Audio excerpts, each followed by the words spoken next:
Hi, my name is Sally. I'll be helping you with a precalc word problem today. Here's what we need to know. A packing company needs to construct a rectangular storage bin with an open top and a square base. It is to have a volume of 350 inches cubed.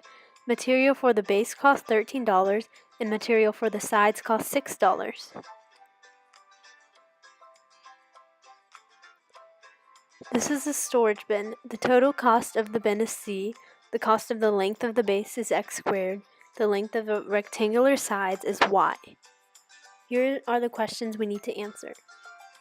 We need to write a function that models the cost in terms of the length of the base. We need to find the dimensions of the cheapest box we can make.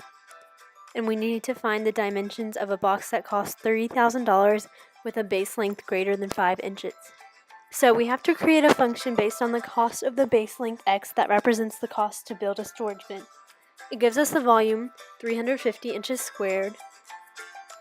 The formula for the volume of a rectangular prism is V equals x squared y. Since we need the formula in terms of x, we need to find another way to state y.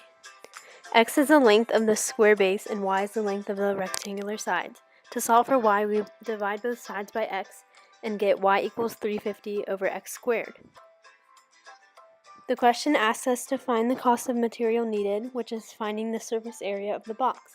And we know the formula for surface area is x squared plus 4xy. Remember, it's not 2x squared because there's no top on the storage bin. So we plug in 350 over x squared for y. Now we have the basic formula in terms of the base, x squared plus 4x times 350 x squared. Next we have to apply the cost to the formula. X squared represents the base, so we make it 13x squared since the material is $13. And for the sides, we make it 6 times 4x 350 over x squared because it costs $6.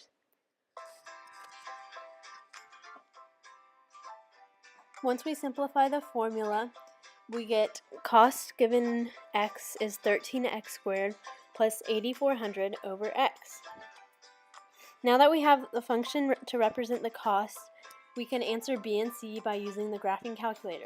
For B, we have to find the minimum cost, which is represented by the minimum on the parabola. In order to find the minimum, press the y equals button on the top left corner of your calculator. Next, enter the function in the y1 space. Before seeing the graph, we must adjust the window so that the graph is visible. To do this, press Window, the button next to y equals, and set the minimum and maximum to x min 0, x max 40, y min 0, y max 35,000. Then, to see the graph, press Graph, the button on the top right corner, and you should now see a graph that looks like this. Next, to find the minimum cost of the box, click the yellow Second button and then the Trace button that is next to the Graph button, and scroll down to minimum and press Enter. Your calculator should now say left bound, then click Enter, the bottom right button, 3 times until the word minimum shows up. The y value on your calculator should be around 1,836 and the x should be around 8.5. The y represents the cost and the x represents the length of the base. The minimum is 1,836 and the base is 6.8. So to solve for y in the function, we set 350, the volume, equal to 6.52 squared times y. And to solve, we get 7.46 inches, which is the height of the prism. So the minimum is $1,836, and the dimensions are 6.852, the base length, and 7.46, the height. Finally, we have to find the dimensions of a box that has a side length greater than 5 inches and costs $3,000. To find the dimensions, we need to find where the line y equals $3,000 intersects our function. In order to find the intersection, we go to y equals and enter 3,000 in the y2 spot.